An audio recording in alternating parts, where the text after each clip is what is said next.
তুমি সেই নারী। লেখা শরদিন্দু কর্মকার। তুমি সেই নারী যার এলো চুল আর আলগা পোশাক পেয়ে বাতাস ছুঁয়ে গিয়েছে দেহ। তোমার অজান্তে তোমার বিবস্ত্র ছবি এঁকেছে এ বিশ্ব হৃদয়ের ক্যানভাসে। তুমি লুণ্ঠিত প্রত্যহ। তুমি সেই নারী, সূর্য যাকে দিয়েছে অযাচিত মাতৃত্ব। দেবরাজ ইন্দ্র তোমায় কৌশলে করেছেন অহল্যা। পিতামহ ভীষ্মের কুকর্মে তুমি সেজেছিলে শিখণ্ডী। অসুর থেকে দেবতা কেউ করতে ছাড়েনি বেলেল্লা। তুমি সেই নারী, সমুদ্র মন্থনে যার হাতে উঠেছিল অমৃত।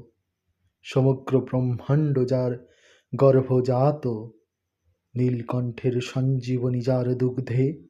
যে রক্তবীজের বিনাশে হয় মত্ত, তার অস্তিত্ব তোমার মাঝে। সতীত্বের প্রমাণে দিয়েছ অগ্নি পরীক্ষা। জয়ী তুমি সকল যুদ্ধে। তুমি সেই নারী, উর্বশী আর মেনকা রূপে জাগিয়েছ কত ধ্যানমগ্ন দেবতাকে। এ তোমার কেমন অভিসার! সহস্র যুদ্ধের উৎস তুমি, রক্ত গঙ্গা বইয়েছ স্বর্গ হতে মর্তে। তবু আজ তুমি অসহায় ধর্ষিতা। এ কি নির্মম সমাচার!